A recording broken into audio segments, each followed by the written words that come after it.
자, 요한 1서입니다. 여러분들 갖고 있는 교재를 펴놓으시고요.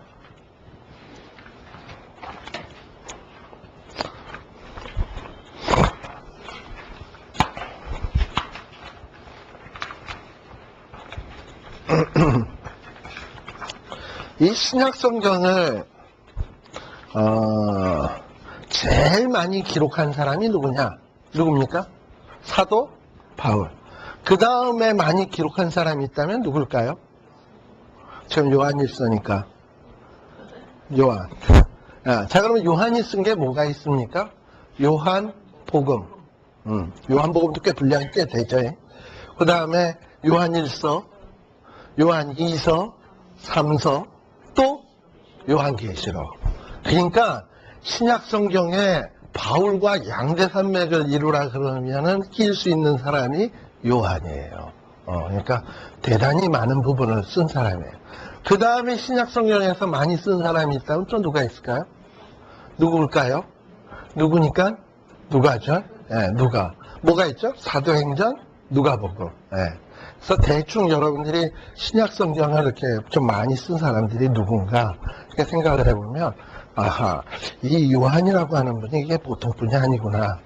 요한복음, 요한 1, 2, 3, 요한계시록 뭐 이런 걸 보면, 아하, 이 요한은 보통 사람이 아니구나. 바울도 그렇지만. 그래서 여러분들이 이 요한일서를 볼 때는, 이 요한이라고 하는 사람은 특별히 하나님의 참 사랑을 많이 받은 사람이로구나. 그리고요, 요한은 또 어떤 사람이냐? 예수님의 죽음의 현장까지 다 버리고 떠났어도 끝까지 예수님의 죽음의 현장까지 있었던 사람이 요한입니다. 그래서 예수님이 십자가에 못 박히실 때 요한에게 뭐라 그러냐면 내 모친을 부탁한다고 얘기를 했어요. 그러니까 십자가의 현장까지 요한은 따라와서 예수님을 지켜보았던 자예요. 그리고 특별히 예수님이 요한을 아주 극진히 사랑한 요한과 예수님은 굉장히 밀접한 이런 사랑의 관계의 사람이었습니다. 그래가지고요, 훗날 이 요한이 에베소 아시죠? 바울이 목회했던 에베소. 그 에베소에 예수님의 모친, 예수님이 이제 죽고 승천하신 다음에 모친 마리아를 데리고 에베소에 와서 오랫동안 살았어요, 요한이. 그래가지고 성지 순례를 여러분들이 가시게 되면 에베소에 가시면은 요한이 살던 집이 있습니다. 마리아랑 같이 살던 집이 있어요, 에베소에. 그리고 요한이 그러니까 거기서 살면서 주로 어떤 일들을 했냐? 에베소, 우리 전에 나누어드린 지도 있죠? 에베소 주변에 보게 되면 요한계시록에 나오는 7교회가 나와. 우리 요한계시록에도 7교회의 얘기가 있잖아요? 그러니까 사도 요한은 뭐 사대교회, 서머나교회, 빌라델비아, 라오디게아 뭐 이런 교회들에 대해서 너무 잘 알아. 왜냐? 에베소를 기점으로 해서 아마도 그 교회들을 순회를 하면서 하나님의 복음을 가르치고 이 믿음의 사람들을 이렇게 양육을 했던 것 같아요. 그래가지고 그 에베소에서 이 요한이 오랫동안 어머니 모시고 있으면서 목회를 했기 때문에 이 7교회 안에는요, 이 교회사에 아주 유명한 어떤 그 교부들이 많이 나왔어요. 여러분들 지금 보면은 74페이지의 중간 약간 윗부분에 보면 소아시아 7교회의 정신적인 지도자들이 있는데 서머나 교회의 폴리갑에 대해서는 들어보셨죠? 폴리갑. 그 다음에 빌라델비아의 파피아스. 그 다음에 안디옥의 이그나티우스. 아주 교회사에 유명한 사람들입니다. 그러니까 초기 12제자에 버금갈 수 있는 사람. 12제자가 이제 다 죽고 난 다음에 대를 이어서 교회를 지도한 사람들이 누구냐? 폴리갑, 이그나티우스, 파피아스 이런 사람들이에요. 교부들이라 해요, 이런 사람들. 바로 이런 사람들이 교회를 이끌어갈 일꾼들이 되었습니다. 그럼 이런 파피아스나 이그나티우스나 폴리갑 같은 이런 사람들에게 어떤 신앙의 아버지의 역할을 했던 사람이 누구냐면 바로 사도 요한이었다라는 거예요. 물론 사도 바울도 참 훌륭한 일을 많이 했지만 이 요한 역시 사도 바울처럼 뭐 1차 여행, 2차 여행, 3차 여행 두루두루는 안 다녔지만 그러나 나름대로 자기가 있는 지역에서 어머니를 모시고 살면서 할 수 있는 범위 내에서 주변에 있는 교회를 잘 이렇게 목양하는 어떤 귀한 일을 감당을 했죠. 그러던 가운데 나중에 네로의 박해가 지나가고 도미시안이라고 하는 그 황제가 나타나서 또 이 성도들을 괴롭혔거든요. 그게 AD 한 90년경이에요. 그때에 이 사도 요한이 붙들려가지고 반모섬에 휴양을 가게 됩니다. 아마도 그때의 사도 요한의 나이가 한 몇 년이냐면 AD 90년이니까 예수님이 33년에 승천하셨으면 요한이 예수님하고 뭐 나이가 동년배거나 몇 살 차이라 하더라도 비슷한 30이라고 친다면 90년 되면 요한의 나이가 몇 살이야? 거의 90세가 되는 거죠. 노인이 되는 거죠. 그런 때에 이 반모섬에서 그 뭡니까? 반모섬에서 어떤 일을 했다고 이야기를 하냐면 그 반모섬에 돌이 많대. 채석장. 돌 깨고 돌 날르고 하는 이런 일이 그 나이 먹은 노인에게 얼마나 힘든 일이었겠어요. 그런 어떤 중노동에 시달리면서 거기에서 귀향살이 하던 가운데 하나님께서 이 요한에게 놀라운 광경을 보여주신 거죠. 그리고서는 이 계시록이라고 하는 이런 기록을 쓰게 된 것입니다. 바로 이것이 사도 요한이에요. 그래서 이 사도 요한은 이런 사람이다라는 것을 생각을 하고요. 물론 제가 요 74페이지 첫째 줄에서부터 쭉 나오는 거는 뭐 요한일서가 누가 썼냐 하는 문제가 뭐 이야기가 많다는데 뭐 이렇게 중요한 문제가 아니고 요한이 썼어요. 자, 그런데 이 요한이 썼고 그러면 이제 이 요한이 쓴 편지를 받는 사람들은 누구냐? 이게 이제 중간 부분에 나오는데요. 이 당시에 있는 교회들 네로의 황제 때에 큰 박해를 한번 당했고요. 또 앞으로는 또 도미티안 황제 때에 큰 환란을 당해야 돼요. 그래서 이런 환란들, 외적인 환란들이 기다리고 있고요. 그리고 안으로는 아까 유다서처럼 이단들이 자꾸 들어와서 성도들을 흔들어 놓는 그런 때였습니다. 바로 이런 이단의 유혹을 막고 또 환란, 외적인 환란에 의해서 믿음이 흔들릴 수 있는데 이들의 믿음을 견고하게 하기 위해서 쓴 편지가 요한 1서입니다. 그리고 밖에서 오는 시험을 이기게 하기 위해서 주신 책이 요한 계시록이에요. 바깥에서 오는 시험이 있다 할지라도 우리는 견딜 수 있다. 왜냐? 요한계시록에 보면 최후의 승리자가 누굽니까? 예수님. 그리고 그 예수님이 재림하신다는 얘기 아니에요? 심판하러. 그러니까 그걸 바라보는 자는 어떤 시련이 있다 하더라도 이길 수 있다 해가지고 외적인 환란에 대해서 기록한 책은 요한계시록, 이단의 유혹을 막고 믿음을 굳게 하기 위해서 쓴 책은 요한 1서라고 생각을 하면 돼요. 자, 그래서 이단에 대해서 쓴 책들이 의외로 많아요. 베드로 후서, 유다서, 요한 1서. 그래서 최근에 있는 이단들 있잖아요. 그런 이단들도 사실 베드로 후서, 유다서, 요한 1서 잘 이렇게 생각을 하면 아하, 저것들 다 이렇고 이런 이단이구나. 뭐 그 범주에서 다 떠나지 않아요. 그 비슷해 그 안에. 그래서 우리가 그 말씀들을 잘 기억을 해놓으면 우리가 이단에 대해서 승리할 수 있습니다. 또 요한복음하고 요한일서는 어떤 관계냐? 여러분들 밑에서부터 한 10째 줄? 요한복음은 그 기록 목적이 이 읽는 독자들로 하여금 이 책을 잘 읽고 예수를 믿어서 영생을 얻게 하는 데 목적이 있어요. 그게 요한복음의 목적이야.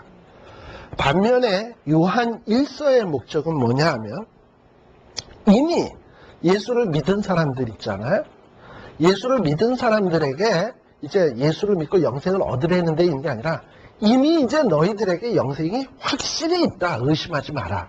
이거를 확실하게 하기 위해서 요한 일서를 썼어요. 그러니까 요한복음은 영생을 얻게 하기 위해서, 그리고 요한 일서는 이미 영생이 있음을 확실히 하게 하기 위해서 쓴 목적이에요.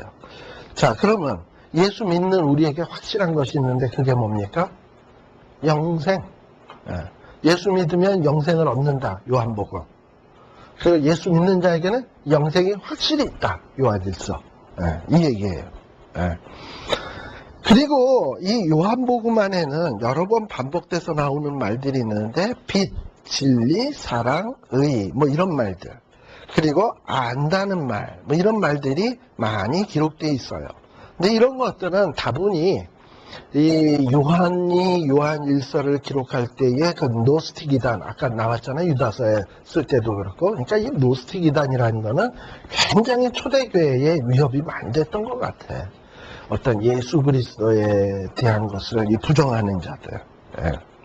근데 나중에 보면요, 나중에 심판받을 자의 궁극적인 이유는 뭐냐? 예수님을 부정하는 거예요. 믿거나 부정하거나 둘 중 하나 아닙니까? 그죠? 그러니까 나중에 심판받는 자는 뭐냐? 다 예수님을 부정하는 거예요. 세상에 가서 물어보세요. 예수 십자가 믿어야 구원 얻는다 그러면 무슨 그런 게 다 있냐 이러지. 절대 예수님 안 믿어요. 그게 세상이에요. 그러나 예수 믿는 자들은 하나님이 성령으로 거듭나게 했기 때문에 그게 믿어지는데, 그리고 칼이 들어와도 그런데 이렇게 돼버려요. 참 그 이상해요. 여러분은 어떻습니까? 근데요, 그게 자꾸 성경을 보면 볼수록 확실해져요. 그래서 이제 죽는 것도 안 무섭잖아요.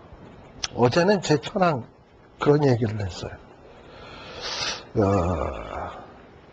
자기는 이제 일찍 죽는 것도 괜찮대. 그렇게 얘기가 왜 나왔냐면 제 처가 당뇨가 좀 있어요. 그래가지고 또 그렇게 썩 높은 건 아닌데 한 150에 뭐 그냥 그래요. 식후 당뇨가 한 200 정도 되고 평상시 당뇨가 한 150 뭐 이 정도 돼요. 그러니까는 집에서 이렇게 딱 뚫는 걸 해보더니 이렇게 당이 나왔어. 그래서 저보고 한번 해보래. 그래서 딱 했어. 근데 식후 당뇨였기 때문에 150 미만이면 정상이에요. 제 걸 딱 해봤는데 뭐가 나왔냐? 134가 나왔어.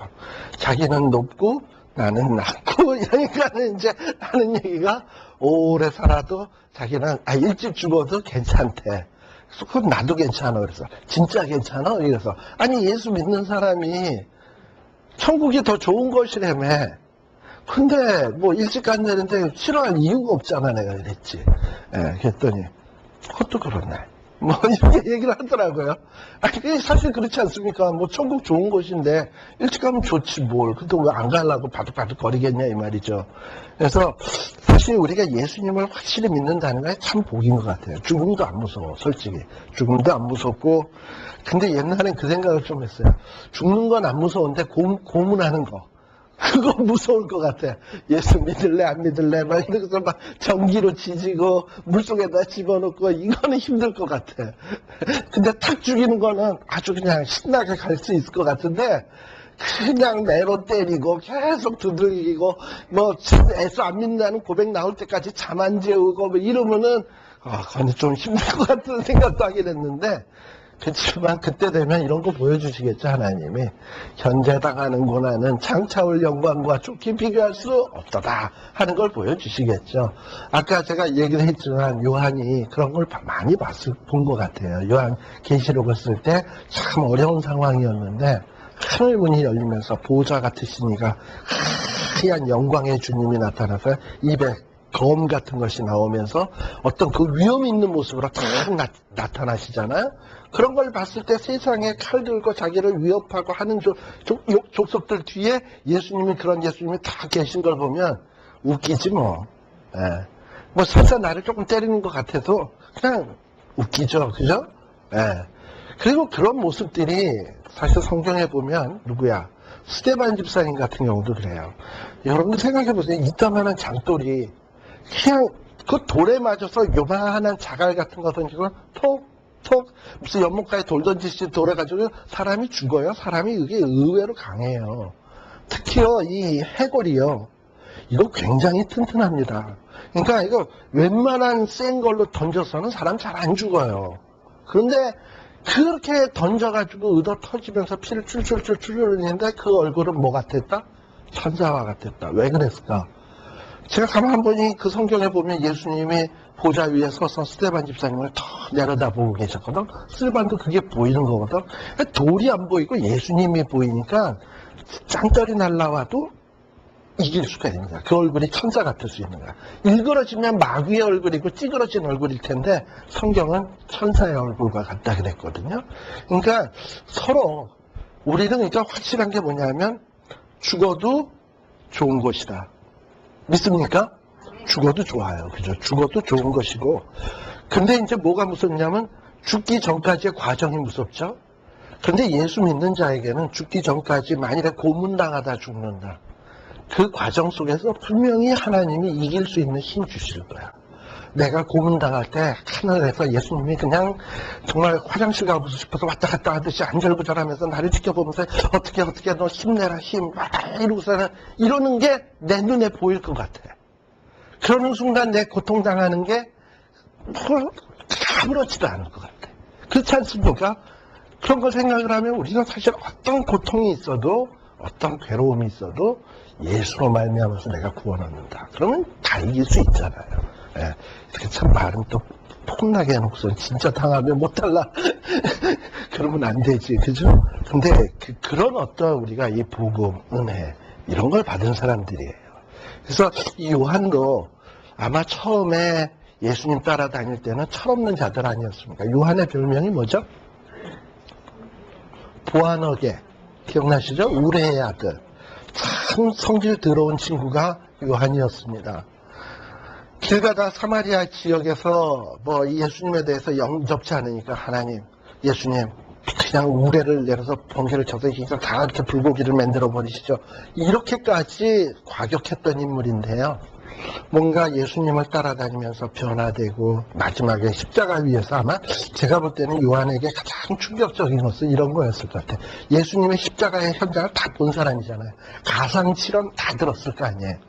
그게 아마 낱낱이 그냥 가슴속에 팍팍 베꼈을 거야. 그 중에서 무슨 말이 베꼈을 거라고 저는 짐작이 되냐 하면은 특히 요한복음의 요한일서에는 사랑에 대한 말들이 많거든요. 사랑.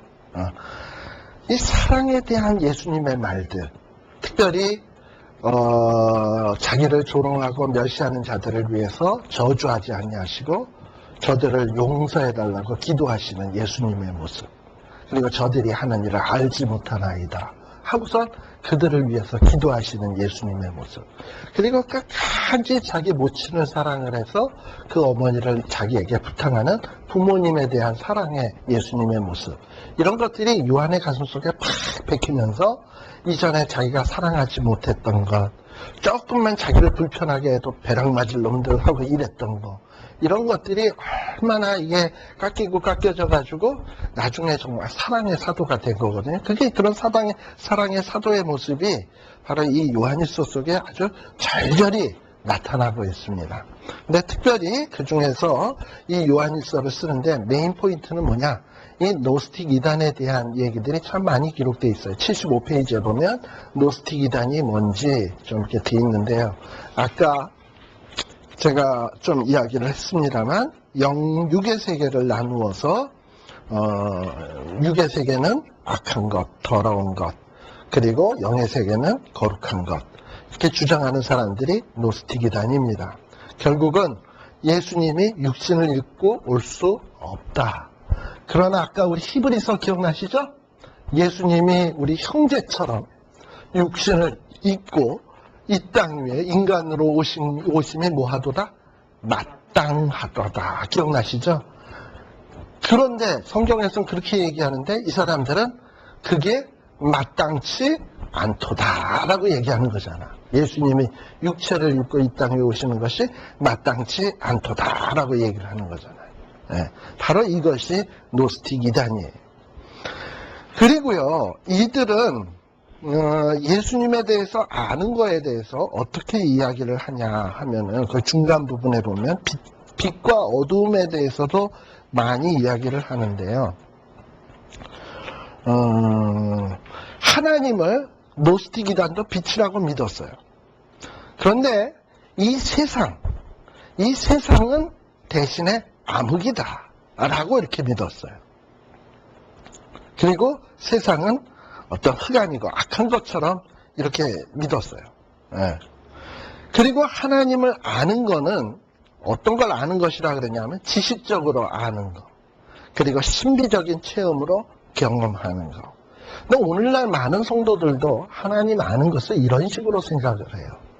근데 하나님을 아는 거는요, 어떤 신비 체험이나 어떤 지식적으로 아는 게 아니라 성경 말씀을 읽고 그 약속들을 믿고 약속대로 살았더니 하나님이 실제 내 삶 속에 역사하시고, 그래서 이 말씀에 근거해서 믿고 그리고 믿는 대로 행하고 그랬더니 약속대로 이루어지는 축복들을 체험해 나가면서 알아가는 거.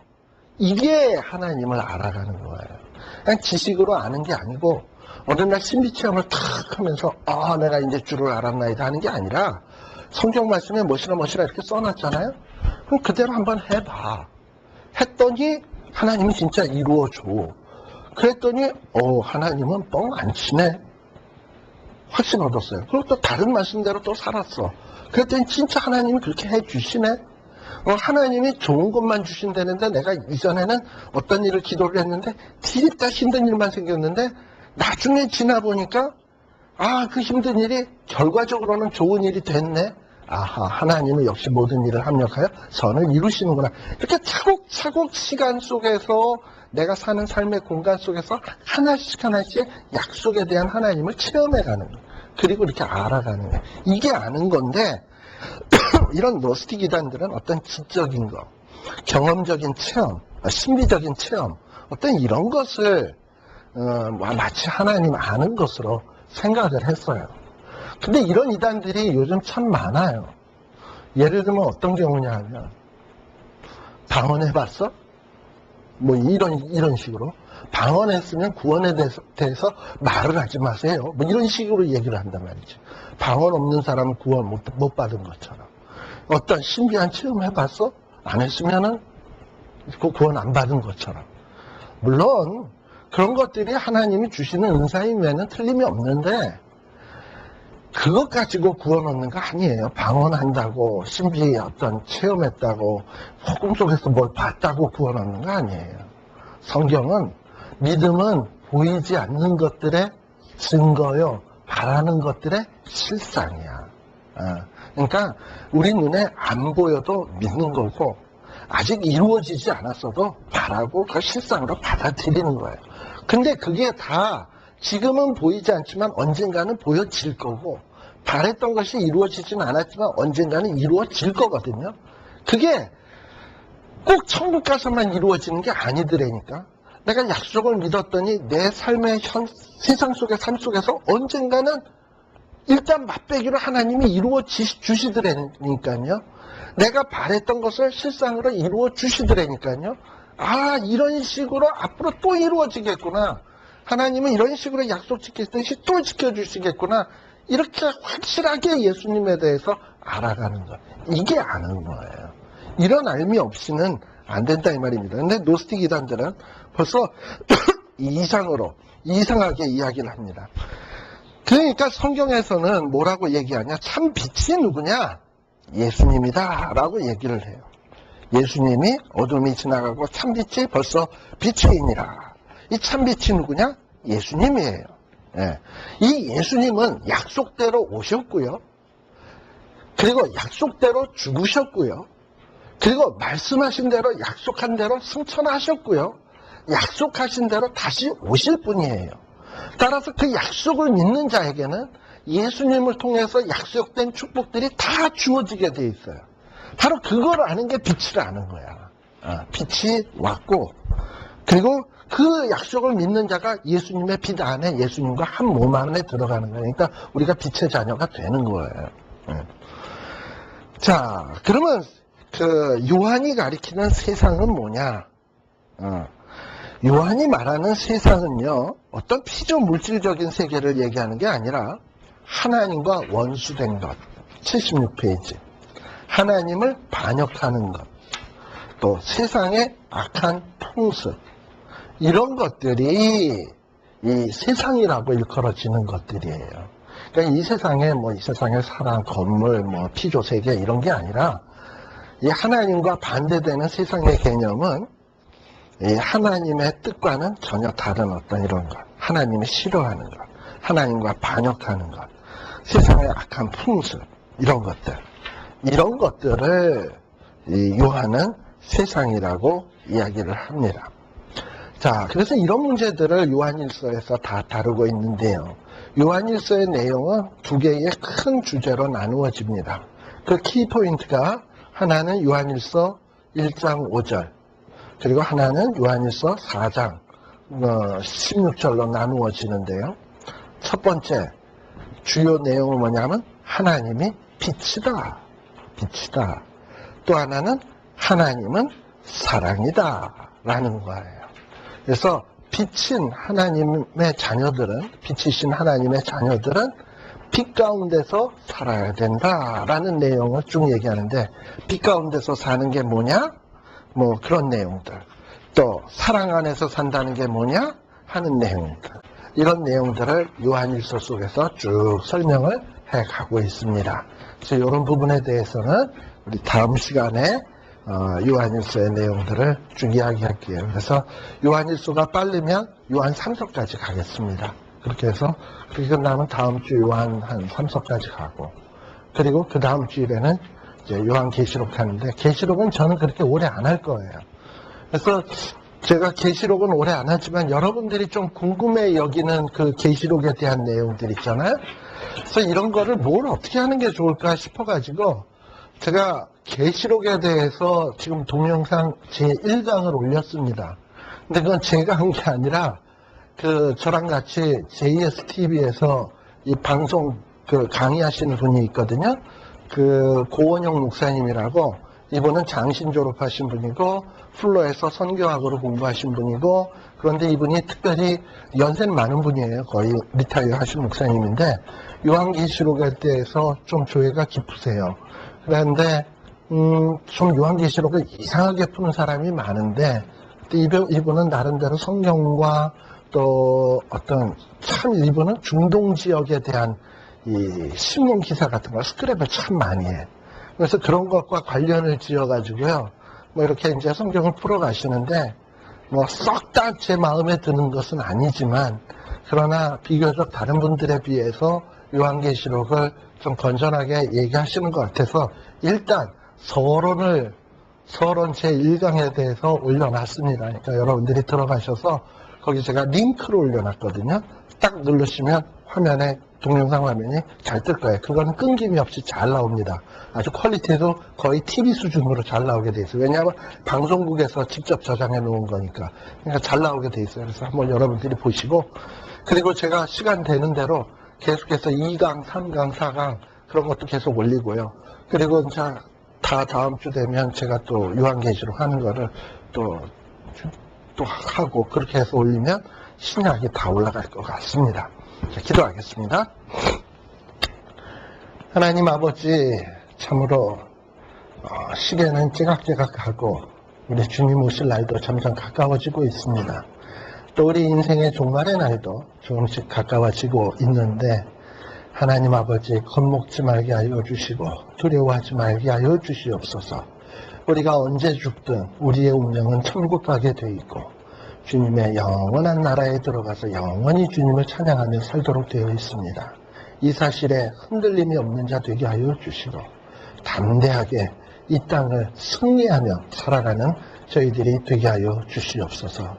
하나님께서 힘 주셔서 우리를 빛의 자녀로 살게 하여 주시고 경건하게 살게 하여 주시고 우리가 믿는 그대로 이 세상을 향하여 심판에 대해서 힘있게 외치게 하여 주시고, 많은 죽어가는 생명들이 회개하고 돌아오는 이 일에 우리들의 큰 힘을 다할 수 있는 자들 다 되게 하여 주시옵소서. 감사드리오며 예수님 이름으로 기도드리옵나이다. 아멘. 마치겠습니다. 수고하셨습니다.